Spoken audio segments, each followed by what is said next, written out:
আসসালামু আলাইকুম। ভাজা হচ্ছে খেসারির ডাল দিয়ে এবং চিংড়ি মাছ দিয়ে বড়া এবং আমাদের দুপুরের যে তেল ছিল গরুর তেল, এটা দিয়ে খেতে অনেক মজা।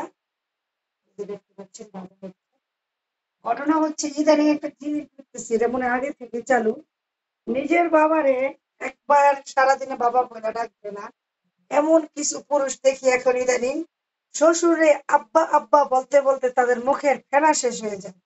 আর বাবাকে একটা সলিম বুঝ দেয়, একটা জায়নামাজ কিনে আর শ্বশুরকে নিয়ে উমরা হজ করে নিয়ে আসে। মানে কি পরিমাণ মহিলাদের জ্বালায়, মানে তাদের বাবাদের মাদের সাথে মানে এমন ব্যবহার করে। শ্বশুর শাশুড়ির সাথে, হ্যাঁ, শ্বশুর শাশুড়ির সাথে অবশ্যই ভালো ব্যবহার করবে, কিন্তু অতিরিক্ত চাপের কারণে কিছু মহিলা এমন চাপ দেয়, আমার বাবার এটা দিলি না কেন, আমার মার এটা দিলি না কেন, আমার বোন এটা দিলি না কেন, আমার বাবার এটা দিলি না কেন। কিন্তু একবারও চিন্তা করে না, আরে যেই লোকটা এই ছেলেটার জন্ম দিছে, যেই মহিলাটা এই ছেলেটার পেড়ে নিছে, তাদের কি করা উচিত। আগে তাদের করবে, তারপর বেশি হইলে আমার বাবা মাকে করবে। আমার মনে হয় কি, যে ওদের ব্যবহার দেখলে মনে হয় যে ওরা নিজেরাই মানে যে ওদের পেটে হয়েছে, এমন মনে হয় যে ছেলেটা বিয়ে করার পরেই মনে হয় যে ওর মার পেটে হয়েছে। আর যেভাবে বাবা বলে, মনে হয় কি ওর বাবাই জন্ম দিছে, মানে শ্বশুরে জন্ম দিছে।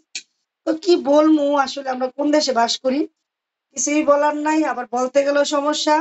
কিছু নারীর কারণে অনেক পুরুষ নির্যাতিত হচ্ছে আসলে।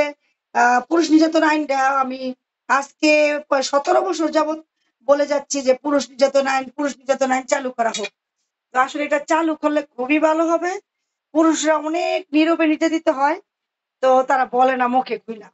তো এই নারীদের বলবো যে এই নারীরা হচ্ছেন কাবিন বাণিজ্য করেন, বিয়ে করে কয়দিন পরে এখন টাকা দিয়া দাও, আমি তোমার সংসার করবো না, কাবিনের টাকা দিয়ে দাও। এদের জন্য বলছি, এটা কিছু মেয়েদের ব্যবসা এটা। 1 নাম্বার। 2 নাম্বার হচ্ছে তার বাবা মার বাড়িতে এটা দিল না কেন, ওটা দিল না কেন, এইগুলো নিয়ে স্বামীর সাথে ঝগড়া করে।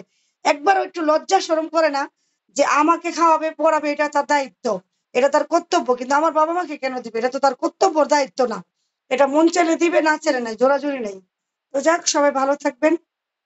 আল্লাহ হাফিজ।